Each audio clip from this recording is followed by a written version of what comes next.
Hola a todos, bienvenidos. Vamos a esperar unos minutitos a que vayan ingresando y empezamos la charla del día de hoy. Vayan pasando, se pueden poner cómodos desde sus hogares. Bueno, voy a arrancar un poco con la presentación mientras se van incorporando algunos más. Mi nombre es Paula Hermida, junto con el profesor Claudio Alonso somos coordinadores del programa Jubilación Activa, que lo llevamos a cabo junto a tu secretaría desde el año 2019. Les damos la bienvenida a quienes asisten a este espacio por primera vez y bueno, saludos a nuestros habitués, que tenemos gente que viene siempre a todas las charlas que damos y convocatorias.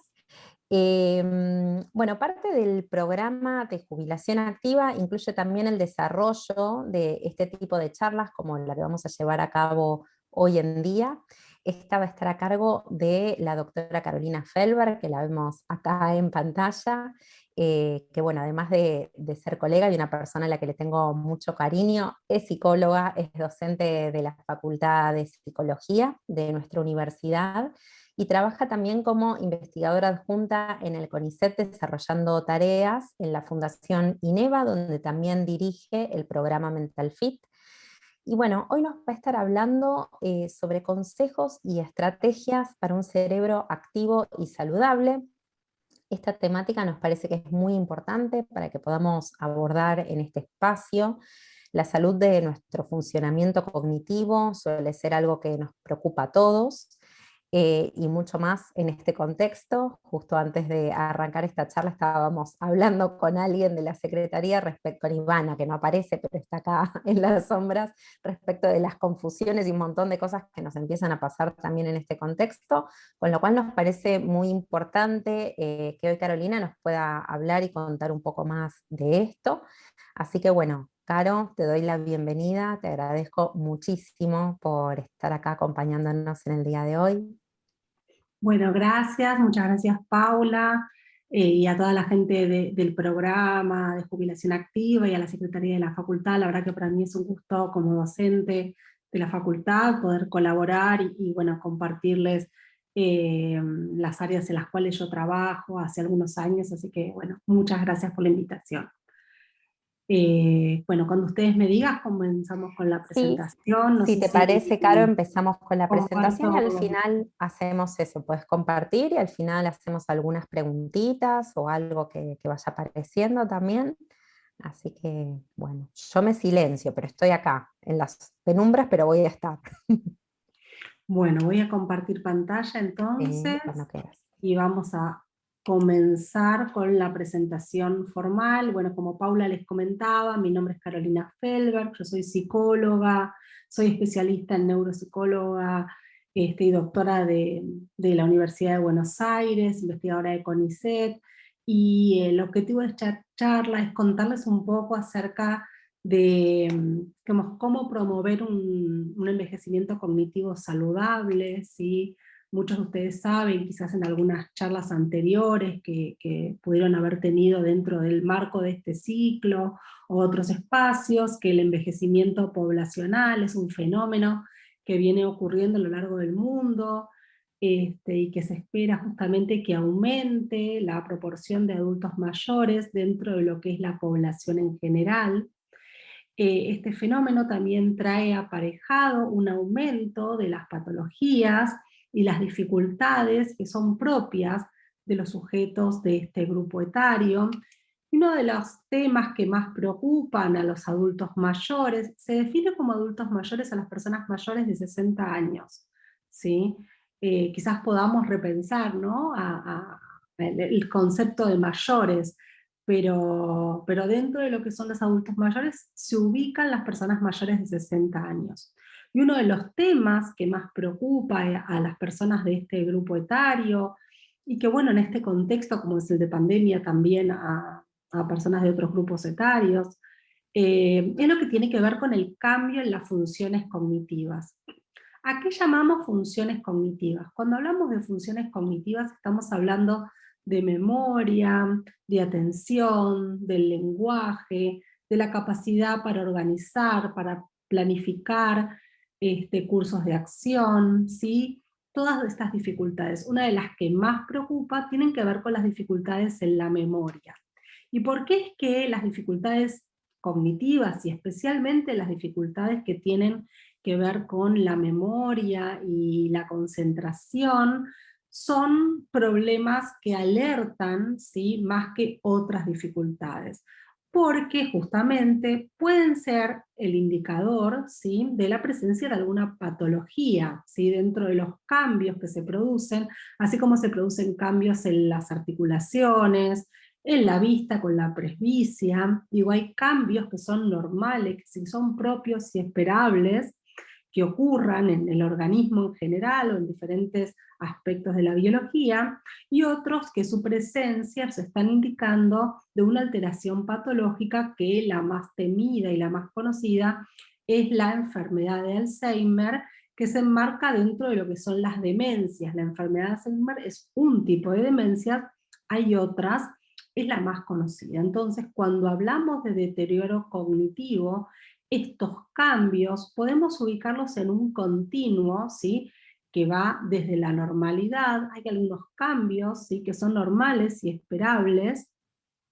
En general, cambios que tienen que ver con cambios en las funciones atencionales, ¿sí?, en poder hacer más de una cosa al mismo tiempo, o diferentes cosas, alternar nuestra atención entre diferentes tareas a la vez, porque cambia la velocidad con la cual podemos procesar la información. Empiezan a aparecer también algunas dificultades en la flexibilidad cognitiva, e indirectamente estos cambios pueden impactar en la memoria, pero la memoria en sí no debería estar alterada, ¿sí? Los cambios en la memoria aparecen como consecuencia de estas alteraciones o cambios en otras funciones cognitivas asociadas a la memoria. Luego existe un estadio intermedio, ¿sí?, entre la normalidad y la patología. Dijimos que la patología son las demencias, y la más conocida es la enfermedad de Alzheimer.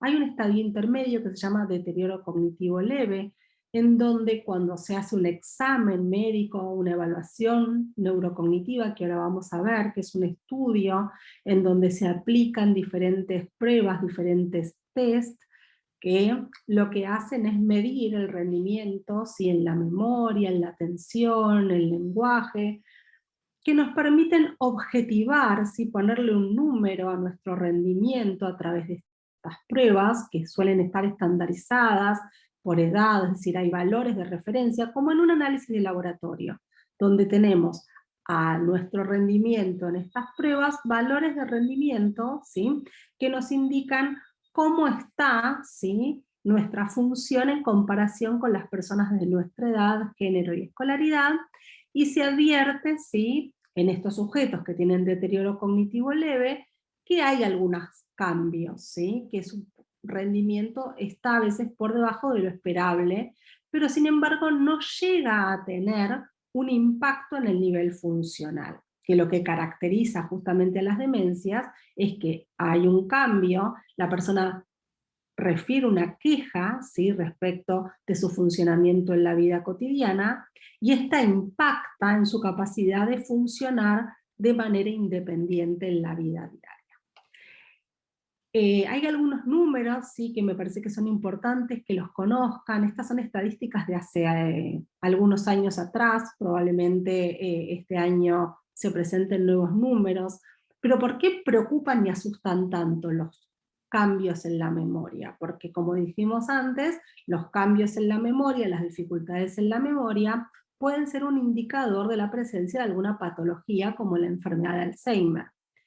En el mundo, ¿sí?, se presenta, por lo menos hasta el 2018, había un nuevo caso de demencia cada 3 segundos, y hay 50 millones en el mundo de personas que viven con demencia. Se espera que este número se triplique para el año 2050, es decir, estas estadísticas, sobre todo estas proyecciones a futuro, ¿sí?, son bastante alarmantes, ¿sí?, tanto para las personas mayores como para los profesionales que trabajamos con personas mayores en riesgo cognitivo, como decimos nosotros. Y en algún punto, ¿sí? Las ciencias las ciencias de la salud, la medicina, nos ha dejado, ¿sí? Tanto a los profesionales como a los adultos mayores frente a estas dificultades, con una sensación de poco control, ¿sí? Es decir, la industria farmacológica no ha desarrollado medicamentos que sean eficaces, ¿sí? Para el tratamiento, eh, para la cura, digamos. Hay algunos medicamentos que son útiles, sobre todo en las primeras etapas de la enfermedad, ¿sí? Esta semana hubo una excelente noticia en donde se aprobó el primer fármaco en 20 años que parecería ser eficaz tanto para mejorar el rendimiento cognitivo como para tratar los cambios que ocurren neuroanatómicos en el cerebro. Es una medicación nueva que está en fase experimental, pero que se ha aprobado para el uso en humanos. Es una excelente noticia, pero hasta ahora, digamos, y esperemos que sea como la inauguración de, bueno, un nuevo escenario y una nueva perspectiva en lo que tiene que ver con el tratamiento de los trastornos cognitivos, pero en general, digo, nos ha dejado en un lugar acerca de qué podemos hacer para cambiar estos números, estas estadísticas. Y la verdad con una sensación de poco control, y la verdad que esto es falso, hay mucho que podemos hacer para poder cambiar, más allá de este nuevo fármaco esperanzador, ¿sí? Hay mucho que está en nuestras manos y que podemos hacer para que estos números no se tripliquen en los próximos décadas, ¿sí? De este número que yo les mencionaba recién, la buena noticia es que un tercio, ¿sí? Del riesgo de experimentar enfermedades que afecten la cognición, entre ellas el Alzheimer, pueden prevenirse si son tratadas de manera temprana, ¿sí? Especialmente si se atiende a todo lo que tiene que ver con la detección y el control de los factores de riesgo cardiovascular, ¿sí? Y a través de la psicoeducación. Hay un montón de cosas que podemos hacer, como les decía. Por un lado, ¿sí? Trabajar con todo lo que tiene que ver con la detección y tratamiento de los factores de riesgo cardiovascular, como la diabetes, la hipertensión, el colesterol, el sedentarismo, fumar, la alimentación. Es decir, la enfermedad de Alzheimer, ¿sí? No es, tiene cierta carga genética, pero no es una enfermedad como la hemofilia que se transmita directamente de generación en generación. Aumenta el riesgo, pero si yo controlo los demás factores de riesgo, ¿sí? No es que porque mi madre tuvo, mi padre tuvo enfermedad de Alzheimer o demencia senil, como se le decía antes, o arteriosclerosis, que eran como otros nombres para llamar a la enfermedad de Alzheimer de una manera general y que hasta hoy en día hay médicos que lamentablemente lo siguen usando, y es lo mismo, ¿sí? Eh, esto cuidando los factores de riesgo, este porcentaje que aumenta, ¿sí? Si yo tuve familiares eh, que tuvieron esta enfermedad, no es que se transmiten directamente, ¿sí? Y controlando los otros factores de riesgo, digamos, esta posibilidad puede disminuirse. Hay un concepto, sí, que es el de reserva cognitiva, que ahora vamos a adentrarnos un poco más, que es un estudio, un término que en los últimos años ha tomado importancia, y que surge justamente de un estudio que se realizó en los años 90, quizás, con un grupo de monjas que donaron sus cerebros, ¿sí? En realidad ellas se sometieron a evaluaciones cognitivas, como les decía antes, y cuando murieron, estas monjas donaron sus cerebros, y lo que se advirtió es que si bien se observaban cambios neuroanatomopatológicos que eran compatibles con la enfermedad de Alzheimer, este grupo de monjas que llevaba un estilo de vida con un alto nivel cultural, de actividad, de buena alimentación, de cuidados de los riesgos cardiovasculares y demás, no habían, ¿sí? esta enfermedad no se había expresado, no había impactado en su vida cotidiana. Estas monjas tenían lo que se llama una alta reserva cognitiva. ¿Y qué es la reserva cognitiva? Es decir, además de poder cuidar nuestros factores de riesgo, nosotros podemos, ¿sí?, aumentar nuestra reserva cognitiva. ¿Y cómo aumentamos nuestra reserva cognitiva para proteger a nuestro cerebro del deterioro? Quizás ustedes saben que las neuronas son unas células del cuerpo que no se reproducen, pero que tienen la capacidad de establecer nuevas conexiones entre sí. Todas nuestras experiencias, nuestros aprendizajes, se plasman en nuestro cerebro a través de este rico entramado cerebral. Cuanto más rico, ¿sí?, es el ambiente en el cual nosotros nos desarrollamos y desarrollamos nuestra actividad, más rico será este entramado, ¿sí?, como una autopista.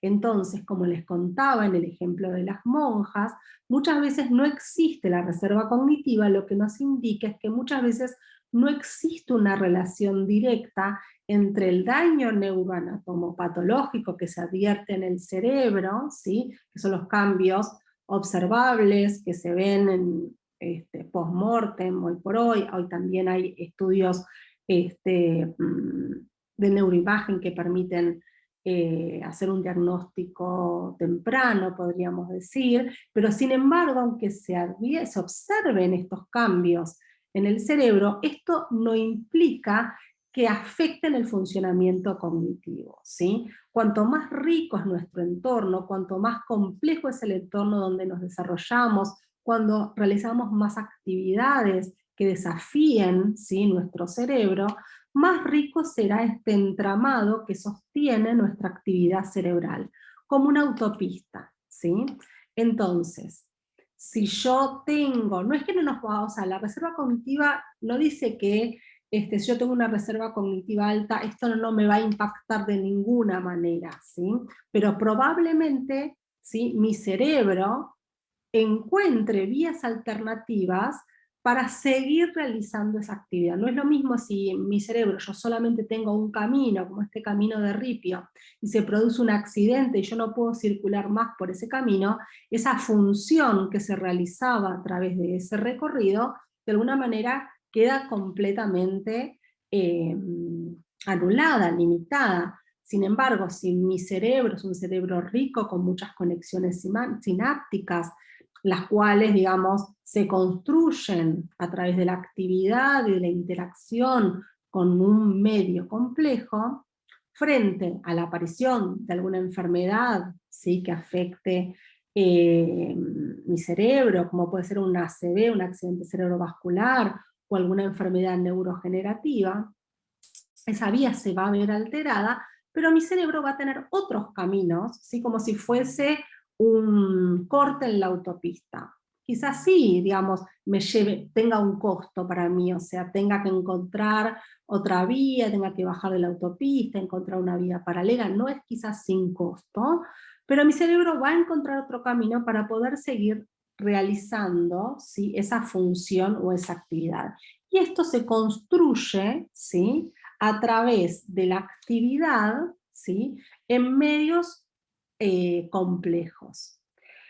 ¿Cuáles son los indicadores? ¿Cómo se construye la reserva cognitiva? Bueno, la reserva cognitiva es algo que vamos construyendo a lo largo de toda la vida, y la plasticidad neuronal, si bien a veces disminuye esta capacidad con el paso del tiempo, se sostiene hasta edades muy avanzadas. Entonces, la reserva cognitiva se construye a través de la educación, ¿sí? La educación es un factor muy importante, ¿sí?, porque no solamente, como digo yo, nos garantiza nuestro presente, nuestro futuro cercano, sino que de alguna manera a través de la reserva cognitiva va a determinar nuestro curso de envejecimiento cerebral. ¿Sí? La posibilidad de acceder a la educación en niveles básicos, secundarios y terciarios o universitarios nos va a garantizar de alguna manera poder tener un cerebro más rico, con un entramado cerebral y por lo tanto un envejecimiento cognitivo más saludable. Ahora bien, la educación no es el único medio a través del cual podemos enriquecer nuestro cerebro y nuestra reserva cognitiva.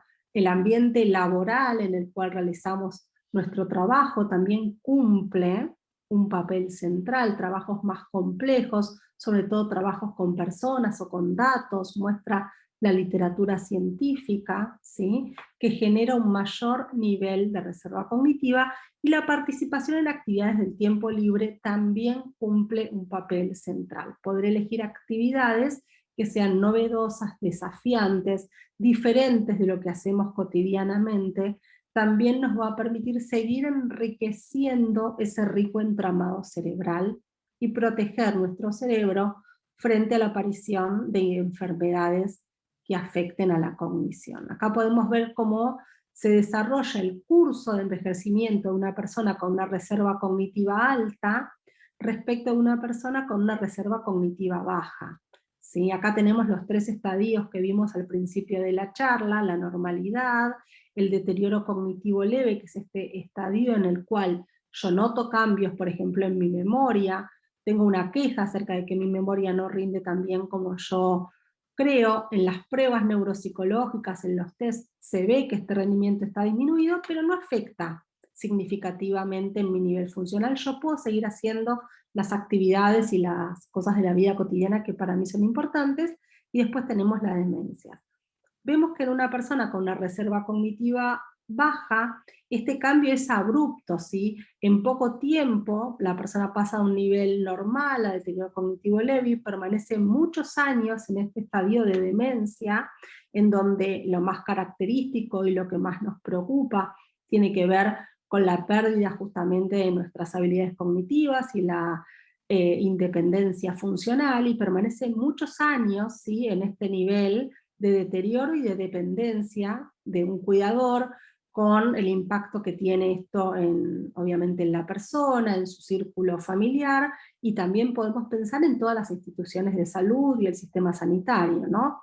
Mientras que una persona con una reserva cognitiva alta, vemos que el curso de deterioro es mucho más progresivo, son muchos menos los años y el tiempo que permanece en un nivel de dependencia, ¿sí? Bien, entonces, ¿qué podemos hacer para cuidar nuestro cerebro y promover la reserva cognitiva? A mí me gusta mucho el título de este artículo, que dice: hoja de ruta para un cerebro saludable, úsalo o piérdelo, ¿sí? Bien, ¿qué cosas podemos hacer? En primer lugar, yo les propongo poder, la palabra deconstrucción es una palabra que está muy de moda en los últimos años, ¿sí? Así como hemos deconstruido un montón de prejuicios y creencias que tienen que ver con los roles de género y otros temas, ¿por qué no empezamos a preguntarnos, ¿sí?, y a romper, o por lo menos a cuestionar? Ya con cuestionarnos es un montón, todas las creencias y prejuicios que asumimos como propios respecto de qué pasa, ¿sí?, en el envejecimiento, qué pasa con las funciones cognitivas, sobre todo en el envejecimiento, conocer cuáles son los cambios esperables y cuáles no, porque estas creencias, estas falsas creencias, muchas veces pueden ser un importante limitante, tanto el momento de animarnos para emprender una nueva actividad, sentir: no, yo ya soy grande, empezar este taller o esta actividad nueva para mí no voy a poder, mi memoria no funciona como antes. Entonces, bueno, digamos, se produce este circuito de retroalimentación en el cual: no, ¿para qué voy a aprender algo nuevo si yo ya soy mayor? O al revés, ¿sí?, naturalizar algunos cambios y olvidos como normales cuando no lo son, y no hacer una consulta a un médico especialista y llegar, digamos, tarde a un diagnóstico. Como les decía hace un ratito, tanto los fármacos que hay existentes como los nuevos fármacos que van a aparecer son eficaces en las etapas iniciales de la enfermedad.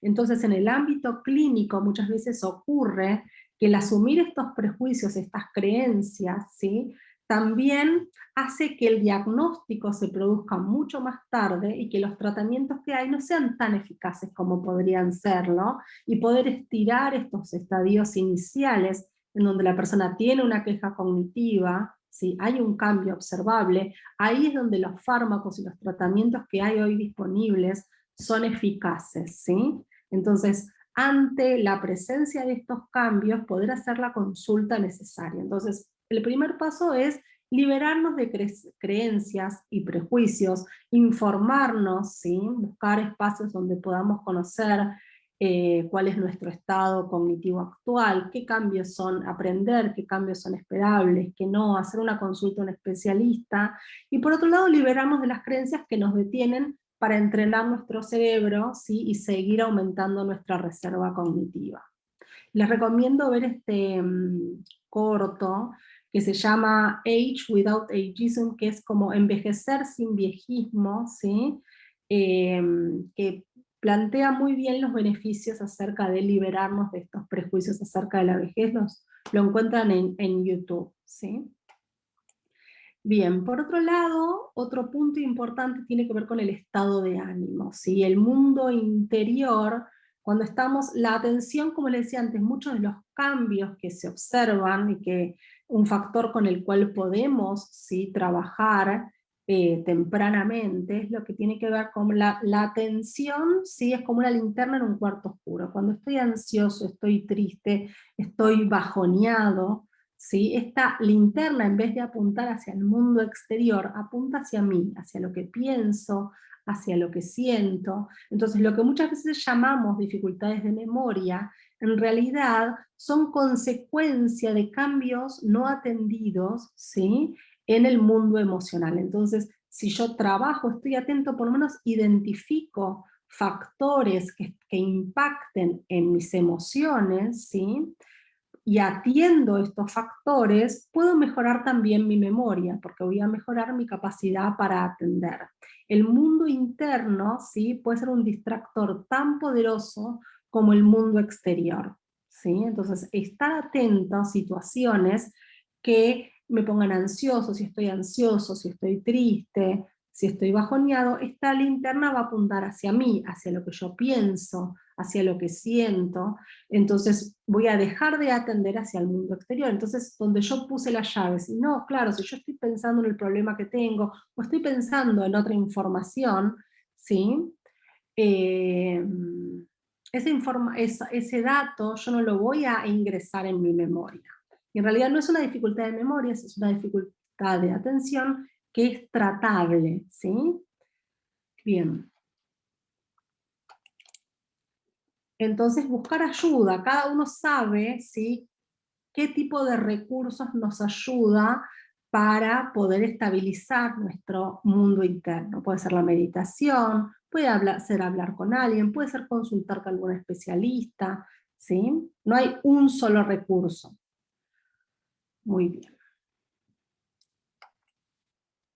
Otro punto muy importante tiene que ver con el chequeo de los órganos de los sentidos, la visión, la audición, ¿sí? Quizás con lo que tiene que ver con el chequeo de la visión estemos un poco más familiarizados, pero existen muchos prejuicios acerca de hacer un chequeo auditivo. Y a veces con la incorporación de un audífono, ¿sí? O hacer un buen chequeo visual, toda la información que no ingresa, ¿sí? Después no se recuerda. Por lo tal, es muy importante, ¿sí? Hacer un adecuado chequeo visual y auditivo anual. Bien.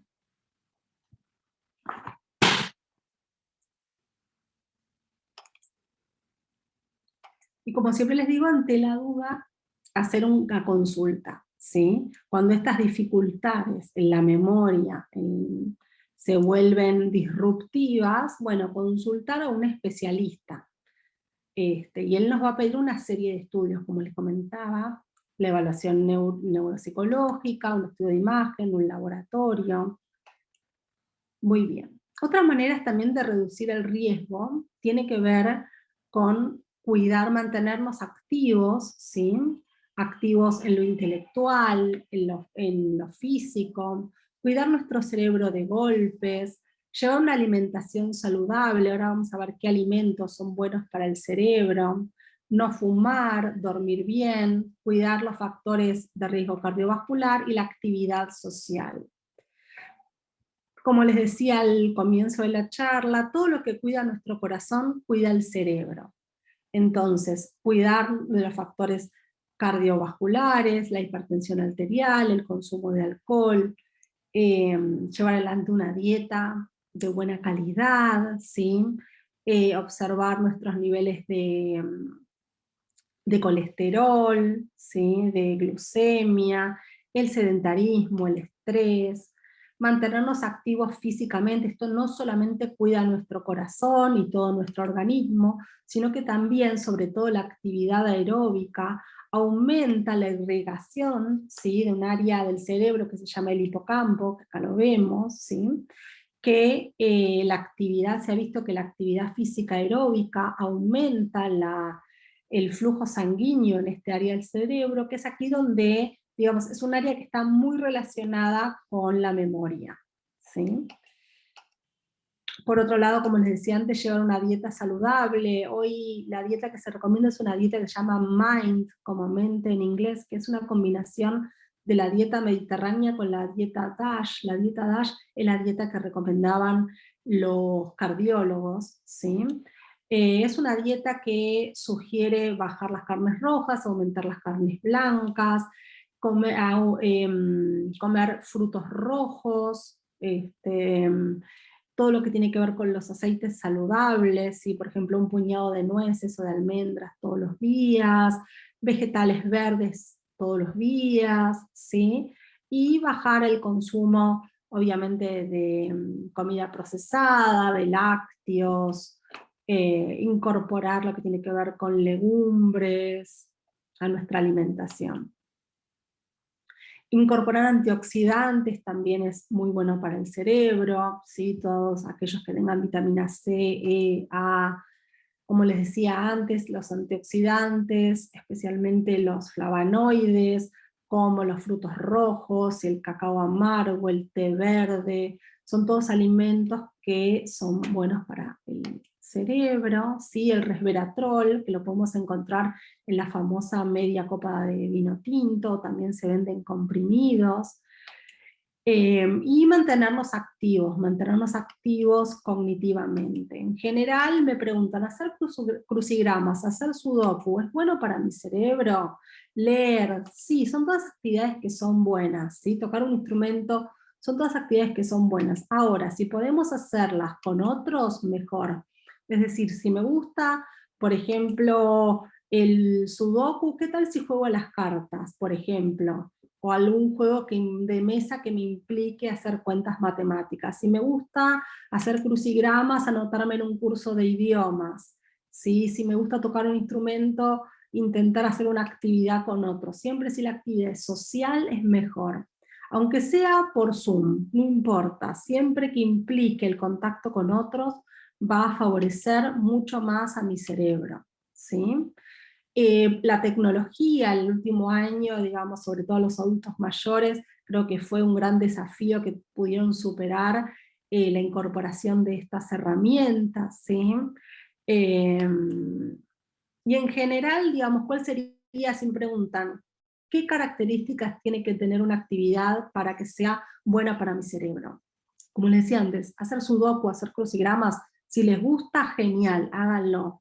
Pero cualquier actividad que a uno le guste, ¿sí?, que pueda sostener en el tiempo, porque si nos gusta la vamos a sostener en el tiempo, si esa actividad no nos gusta no la vamos a sostener en el tiempo, y esa actividad va a generar, ¿sí?, estos nuevos caminitos en nuestro cerebro si nosotros la hacemos de manera sostenida, ¿sí?, que sean desafiantes, que no sean rutinarias, que sean diferentes a los que yo hago en mi trabajo cotidiano, ¿sí?, o en mi vida cotidiana. Y si son sociales, mejor. Cualquier actividad que cumpla con estos requisitos va a ser una actividad que va a entrenar y va a cuidar, los va a ayudar a cuidar su cerebro, ¿sí? Las personas justamente socialmente activas se ha visto que muestran entramados cerebrales más ricos. Bueno, como les comentaba Paula, yo desde el año 2018 dirijo un programa que se llama Mental Fit, que tiene como objetivo justamente ofrecer, Paula participa también de este espacio, con el seminario de preparación para la jubilación y otros excelentes profesionales también. No es una actividad que hago yo sola, sino que somos un gran equipo que trabajamos con este objetivo, ¿sí?, de ofrecer espacios que promuevan justamente el entrenamiento y el fortalecimiento mental a través de la participación social en diferentes actividades. Así que obviamente a los que les interese conocer un poco más del programa están todos invitados. Si hay diferentes espacios, pueden en todo caso con la Secretaría pedir los datos y se los enviamos. Así que bueno, muchas gracias Paula y a la Secretaría por invitarme a formar parte del espacio y poder compartir esta información con ustedes. Por favor, Carolina, gracias a vos. La verdad que me parece, escuchaba la charla y anotaba ideas que me imagino que todos los que están escuchando la charla se deben estar preguntando, reflexionando, ¿no? Porque hay mucho muy interesante también en relación al contexto actual. Me parece que, por ejemplo, esto de las emociones que vos contabas en algún momento, que yo escucho mucho y te debe pasar también a vos, y también lo vivo en carne propia, esta cuestión de cómo la emocionalidad, ¿no? Frente a un contexto como este, digo, estamos más ansiosos, estamos más nerviosos, y eso sin dudas afecta un poco a diferentes fenómenos, pero entre ellos la memoria.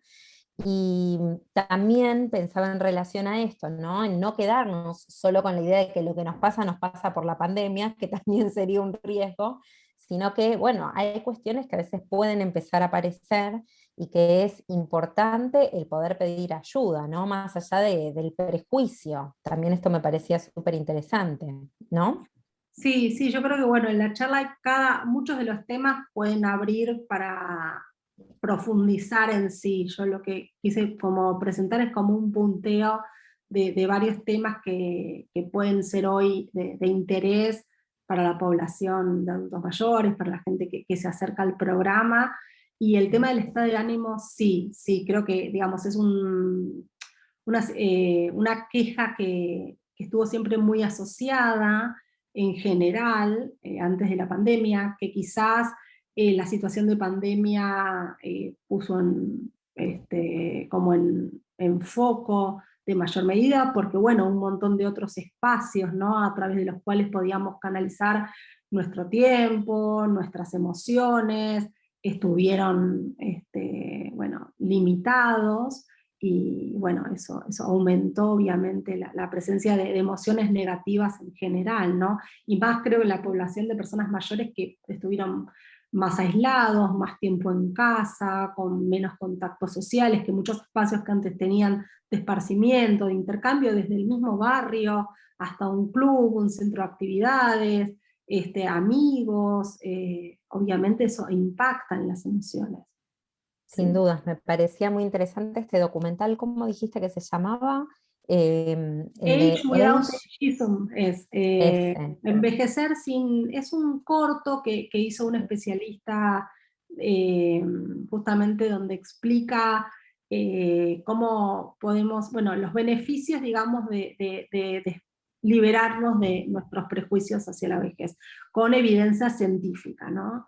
Él Y trabaja en una organización, sí. este es un gran tema, ¿no? Para los que trabajamos con adultos mayores, que muchas veces uno escucha justamente el miedo también hasta a pedir ayuda por, bueno, que eso determine que uno está viejo, ¿no? Por todos los prejuicios que tienen asociados a la vejez. Sí, sí, sí, sí, en este pequeño documental que dura 7, 8 minutos, él entrevista a diferentes especialistas de diferentes universidades con datos científicos rigurosos acerca de los beneficios que tiene liberarnos de estos prejuicios. Así que sí, véanlo porque está muy interesante. Sí, y además este es un camino que solemos charlar bastante en las distintas instancias del programa de jubilación activa, ¿no? De cómo también somos todos los que muchas veces sostenemos esos prejuicios y es necesario que todos actuemos para que poco a poco vayan desapareciendo, inclusive en cómo nosotros mismos sostenemos nuestros propios cuidados de la salud. Sí, sí, o sea, yo creo que deconstrucción es una palabra que venimos así hablando y mencionando, y creo que es la próxima gran batalla. Los baby boomers han, digamos, han dado vuelta el mundo. Bueno, yo tengo fe que los baby boomers van a iniciar esta revolución y que, bueno, las próximas generaciones sostendremos y sobre todo para poder visibilizar la heterogeneidad que hay en este grupo, ¿no? Dejar de ponernos trajes que son ya incómodos, ¿no? Que tienen que ver con ideas, creencias que no son actuales acerca de lo que es la vejez, de cómo se transita, y cómo uno puede cursar esta etapa de la vida con mucha plenitud, con mucho aprendizaje, con muchas herramientas, y empezar a ponernos, bueno, conceptos que sean más ergonómicos y más propios, ¿no?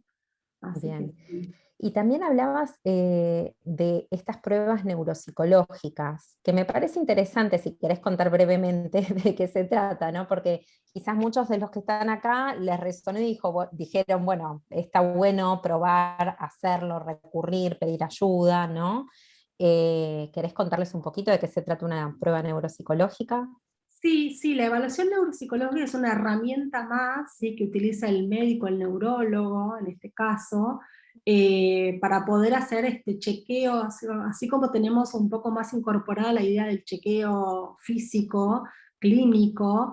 Quizás después de los 60 años, si empezamos a sentir cambios en nuestra memoria, en nuestras funciones cognitivas, es importante hacer una consulta con un neurólogo, si es un neurólogo cognitivo mejor, poder consultar en nuestro sistema de salud, bueno, poder tener una entrevista y él va a poder pedirnos una serie de estudios, como decía, una imagen, un laboratorio y una evaluación neuropsicológica, que es una batería de test donde dan diferentes pruebas para evaluar cómo está nuestra memoria, nuestras habilidades lingüísticas, nuestra atención, nuestra capacidad de razonamiento, de organización, de planificación, y poder ver fortalezas y dificultades si es que las hay, y para cada una de estas pruebas hay valores de referencia, como les decía antes, como en un estudio de laboratorio. Entonces el médico con este estudio, más la anamnesis, la entrevista que él hace, y otros estudios que pueda solicitar, nos puede decir, bueno, nuestra sensación, nuestras quejas en la vida cotidiana, si un correlato con lo que se ve en las pruebas o no, si es lo normal, lo esperable. Y es importante que estas evaluaciones duran un año. Entonces uno, con la consulta médica antes, bueno, ver si hace falta todos los años, cada 2 años, lo que el médico nos recomiende, incluir tal vez este chequeo, ¿no? Sí sentimos que nuestra memoria nos está afectando en la vida cotidiana, obviamente.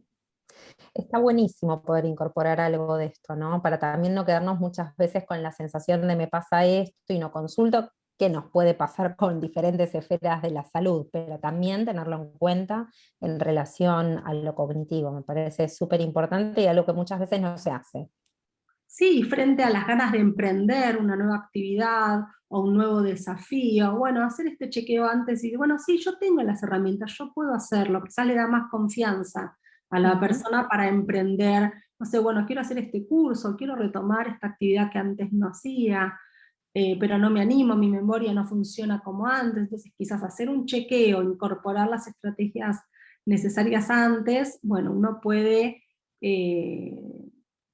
incorporar, ¿no?, y sumarse a estos emprendimientos con, bueno, más tranquilo, con más confianza en sí mismo. Seguro, seguro. Bueno, Caro, muchas gracias por estar, por acompañarnos en este espacio. Me parece súper importante todo lo que pudiste traernos y lo que hablamos. Creo que viene muy en línea con lo que hemos también trabajado y seguimos trabajando desde el programa respecto de la importancia de la actividad, la importancia del intercambio social, y bueno, y estos cuidados que son necesarios también para prevenir en muchos casos o para actuar si ya apareció algún tipo de problema que seguramente se puede solucionar o por lo menos se puede abordar. Así que bueno, te agradezco muchísimo, te agradecemos muchísimo por estar acá. Bueno, muchas gracias a ustedes. Gracias a todos los que vinieron también, les dejamos un saludo y bueno, nos vemos próximamente en las siguientes actividades.